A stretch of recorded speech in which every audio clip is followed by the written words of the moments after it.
Suasana kantor pagi hari. Suara keyboard dan telepon terdengar. Bu Selda sedang memeriksa laporan pajak dengan serius. Bu Selda adalah seorang akuntan pajak yang dikenal jujur, disiplin, dan teliti. Selama bekerja, ia selalu memegang prinsip untuk menaati aturan dan tidak pernah bermain curang. Karena reputasinya yang baik, banyak perusahaan besar mempercayai laporan pajaknya kepada Bu Selda.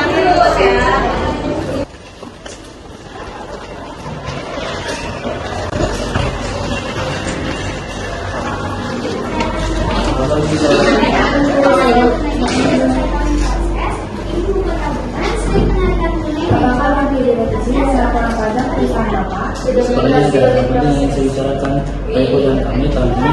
Kalau bisa saya laporan ini adalah sesuai dari pembuktian. Beberapa data penghasilan ini bisa dikurangi sedikit dan juga operasional bisa ditambah. Semua harus terlihat legal. Jangan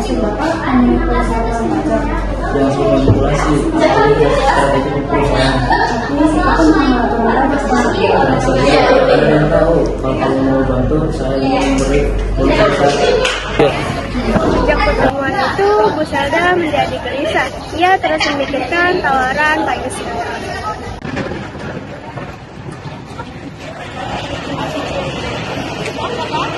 Selda, kamu kenapa dari tadi cemburu? Aku sedang ada masalah. Masalah pekerjaan. Saya bisa menawar itu banyak besar, tapi aku harus mencoba laporan pajak saja. Apa? Itu berbahaya. Aku tahu, tapi uangnya sangat besar. Jangan lakukan itu. Saja kamu melanggar etika, dampaknya bisa panjang. Aku tahu, tapi aku sedang butuh uang. Biaya keluarga aku banyak. Aku bingung harus bagaimana. Uang bisa dicari lagi, tapi kepercayaan sulit dikembalikan. Aku benar-benar tahu sebenarnya apa. Nasihat Pak Farid menyadarkan Bu Selda, namun kebutuhan hidup dan godaan uang membuat pikirannya semakin kacau. Beberapa hari, akhirnya Bu Selda pun tergoda. Baik, Pak Yusuf, saya akan bantu. Bagus, ini keputusan yang tepat. Jangan manyun. Senyum gitu dong. Dalam gaji total penghasilan Pak Yusuf adalah 45 juta per bulan.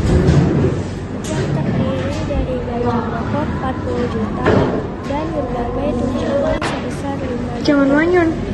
Kalau beberapa tunjangan tidak dicatat, penghasilan bruto akan terlihat lebih kecil dan pajaknya bisa berkurang. Apa saja, yang penting aman.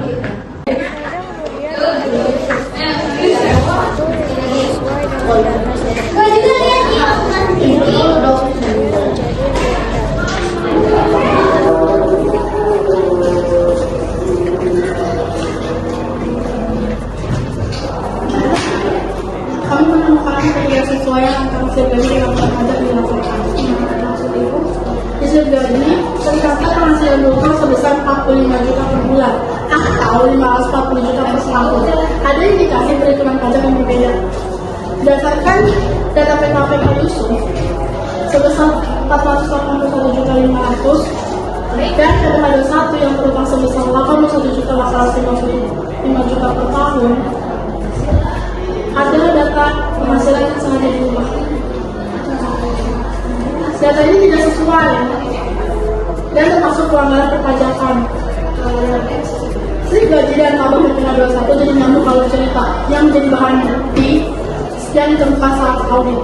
Badan Selda akhirnya tidak mampu menyembunyikan kesalahannya lagi. Saya mengaku saya telah mengubah laporan pajak perusahaan. Itu pelanggaran serius. Kamu telah melanggar etika profesi akuntansi dan merusak nama baik perusahaan. Saya menyesal, Bu. Karena pelanggaran ini, kalian akan tindakan yang besar. Dan izin profesi Anda sebagai akuntan pajak akan dicabut sementara untuk pemeriksaan yang lebih lanjut.